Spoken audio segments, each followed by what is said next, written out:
There is a quote that's floating around the internet right now, and it's mainly attributed to Robert Mugabe.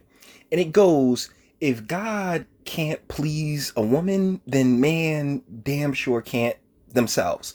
I'm I'm just this is a gist of it.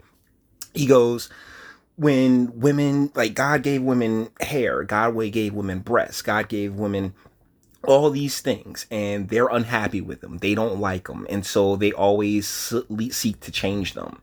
And so if God cannot please the woman, then man, you really don't stand a chance. Once again, it's the gist of the quote, and I'm not sure if it's actually a Robert Mugabe quote because it's the internet. Who knows who be coming up with some of this stuff? But damn, if that don't strike very true, particularly in context when it comes to this article being brought to us from Time magazine. Once again, Time used to be prestigious. Time used to be a signifier for, sophistication, intelligence, a deeper delve, and now it is just communist trash, like super left socialist. Oh my goodness, the world's ending, feminism, all that fun stuff, just bunk, man. Time's become bunk, and it's really one of the saddest things I've gotten to see in my lifetime. Because when I was a kid, I'm telling you, time was the ish. Let's get to this article. In Joker, black women are visible, but they are not seen. If God can't give it to them. This is written by Beandria July. Warning, this piece contains spoilers for the movie Joker. The slogan, "Listen to Black Women," emerged as a familiar refrain after the 2016 election, and with good reason. Some of the first people to decry Donald Trump's actions as a political figure were black women, from the 94% of us who didn't vote for him to congressional leaders like Maxine Waters, who pushed for the now unfolding impeachment inquiry long before her peers. I couldn't help but think about all this after watching Joker. The film positions its black women characters in an oddly similar fashion, though it ends up doing them and the movie a great disservice in the process. Quite a bit to unpack there. What? Who cares? What are you talking about? Oh my goodness. First and foremost, listen to black women is just something that, those in political circles, saying really pop up. No, like, that's the thing. You just got the next day, right? And so, like, as much as writers like Miss July here may want to, think that, like, whatever their little slogans and their little Twitter forums actually have some kind of impact in the real world, I'm sorry, darling, but everybody just going about business as usual, okay? And then she's like, oh yeah, well, we're the first people to decry Donald Trump's actions as a political figure. Were you? I'd sincerely doubt that. These folks have been going at him. The establishment as a whole have been going at Donald Trump since before he took office, since before he got elected. They have just thrown everything and the kitchen sink at this man, and nothing, nada. And then 94% of us didn't vote for him. Cool. I mean, and he still won. Does that not put your, your power into context there? 94% of you didn't vote for him and he still won. Then she brings up Maxine Waters. You know what? This is going to be forever if I do this all the time. So I'm just going to, for the first time, I'm going to save all my comments till the end of it. Let's go. Joker has proven to be as successful as it has been contentious. After a week in theaters, the film is approaching worldwide ticket sales of $350 million, breaking box office records, even as it has generated controversy, with some critics calling it dangerous and law enforcement officials addressing security concerns. Amid these debates, one element that's been less frequently discussed is the movie's inclusive casting choices in its supporting roles. Because that's the thing. Like, once you reach a certain thing, you ain't got to talk about it no more. You're the one that's still talking about it, and by proxy, me, because you exist. The characters who respond appropriately to a clearly disturbed and dangerous man in Joaquin Phoenix's Arthur Fleck are more often than not the black characters. 4 black women play supporting parts in Joker, in addition to a brief scene-stealing turn from Atlanta and If Beale Street Could Talk actor Byron Tyree Henry. Even as more actors of color are getting cast in bigger projects these days, as a black person, you still take notice when a black actor, or as in the case of Joker, 5 appear in major film release and gets more than a moment of screen time. Bullshit. What are you talking about? Whoa, did you not see Bad Boys? Do you not see what, Soul Food, when Soul Food was popping? I mean, what are you, like, yo, what are you talking about? What, a comic book film? You want to talk about Blade? Because we got a conversation with Blade, then Black Panther just break everything. You know what I'm saying? Like, come on, man. And you want to know some? I know I said I wouldn't do this, but you want to know something that's really irritating? Is how they keep talking about, oh, they broke this record. They broke this record. Every one of these movies is breaking some kind of record when they sit there and position the movie in a place where it can easily break a freaking record. Stop this. Stop this noise. Like, and that's the thing about the entertainment industry. It's the entertainment industry. They know how to make the best story. That's it. Perhaps director and co-writer Todd Phillips didn't expect these casting choices to elicit much attention. They shouldn't, but the black characters in Joker, as a few critics quickly pointed out, show up in weirdly specific ways throughout the movie. Joker undertakes a subtle but consistent mission to convince the audience that Fleck, a nihilistic mass murderer, deserves understanding more than condemnation, and the black characters are on the front lines of that effort. Black characters, and especially black women, are relied upon to call out Fleck's insanity, but their perspectives are repeatedly undermined. This is dumb. Oh my goodness, this is ridiculous. Hey, black people have been in movies. Billy D. Williams was in Batman 80. What are you talking about, lady? Jesus. It's just like, well, these characters, okay, I saw this movie. They were playing positions that, yeah, you would generally see a black person in. Like record keeper, they were playing state employees. Very interesting. Most of them, with the exception of the beautiful Zazie Beetz, were playing state employees. And then when it comes to a lot of the other characters, I mean, most of them were, canon characters such as Thomas Wayne and Alfred and even Robert De Niro's character. It's all within a certain canon, what have you. And I know you can flip all these things you want, but yeah, most of these folks were in positions that you would actually see them in real life. Thomas Wayne, Bruce's father, played by Brett Cullen, and his butler, Alfred Douglas Hodge, rebuke Fleck too, but as well-established characters in the universe who both happen to be white men. Gosh, you're so disgusting.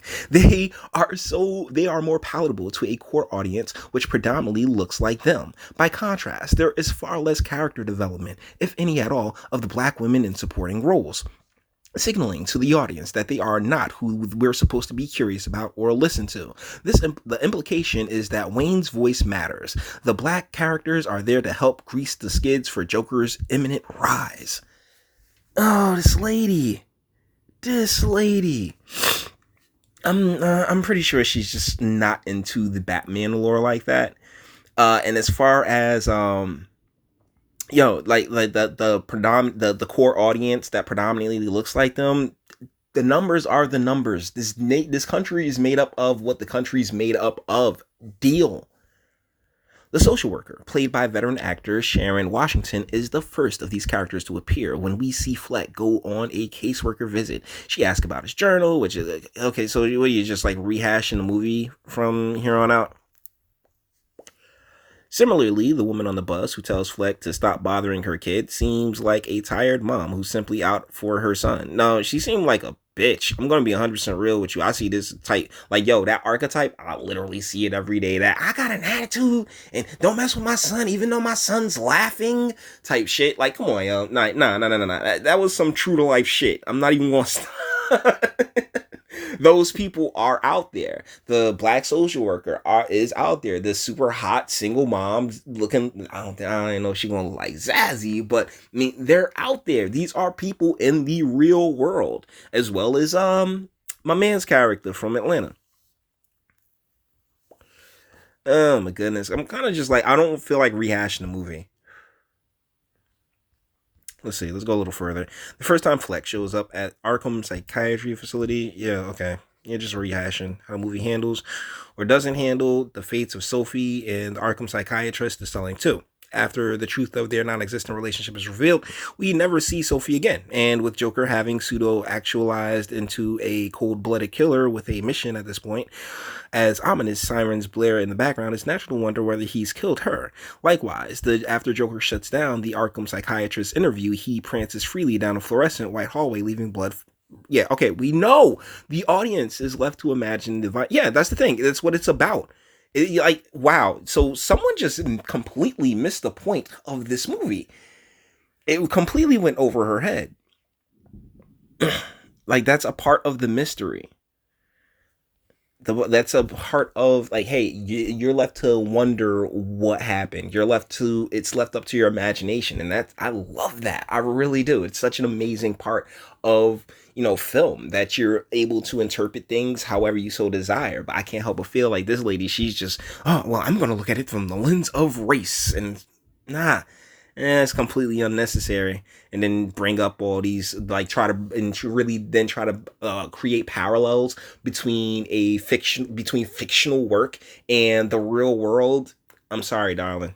10 years ago, when Phillips filmed The Hangover made its theatrical debut, love that movie.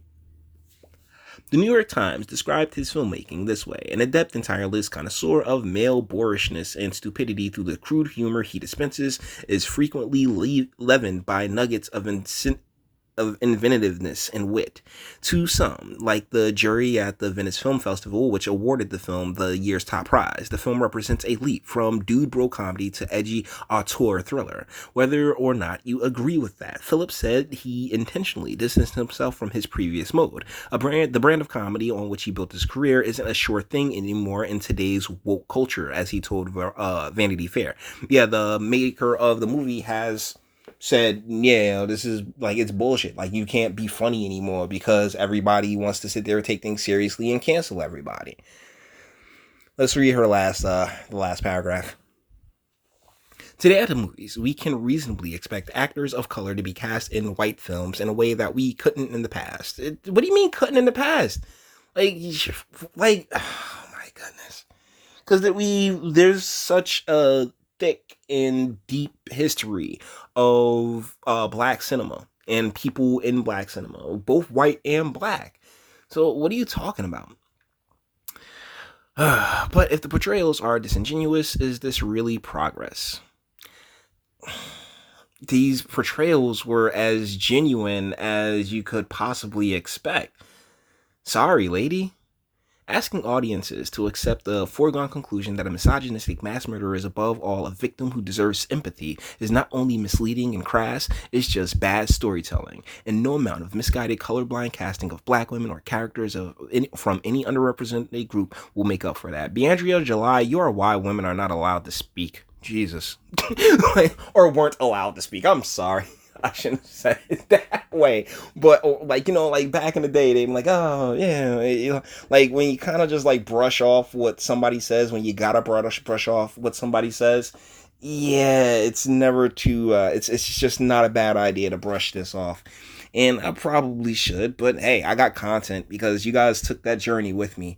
Oh my goodness, this was a tough read, guys. Because she's of this victim mindset and this victim mentality. Like, oh my goodness, Negroes, you've never seen Negroes in a white film before. What? And I'm thinking about like Lethal Weapon and films where, both, like, how many black white buddy cop movies have we had over the years when it comes to cinema? What was popping at the time was popping at the time, and Blade, once again, one of the catalysts for, just that, like, all that we're in right now. So what are you talking about? Like, this is just ridiculous. This is somebody not appreciative of the progress that, the country's made and how far, we come from where we've been. They just like, oh my God, well, it's just one of these people it'll never be good enough. Oh, yes, tie it right on back to the beginning. It'll never be good enough. You gave them hair, not good enough. It's just like, at some point, people tend to just stop trying. That's how you end up with things like MGTOW and all the and incels and femcells, and because that's the thing about chicks, they're never really original. So they're like, oh, if they see guys doing it, they'll definitely hop on that train. All right, so. With that being said, what we're gonna do is we're gonna bring this one to an end. All the internet stuff. If you liked it, toss it a like, dislike, yeah, go ahead, do that too. I'm not scared of you. Sub if you enjoy my fantastic voice and want to get videos like this every single day. Share because sharing is caring. And YouTube and BitChute and the like, they don't like me like that. And speak. Let me know what you think in the comments. I know this was a bit of a long sit, and she's definitely on like nutty as hell. But Time, Forbes, all these once prestigious and solid publications have definitely turned to the dark side, and it's things that you would usually think to be far more fair, they've decided what side they want to be on, and that freaking sucks. You expect a little bit more of an even keel when it comes to those that we consider distinguished or prestigious. But, I mean, let me know what you think. That's what the comments are for. Until the next one.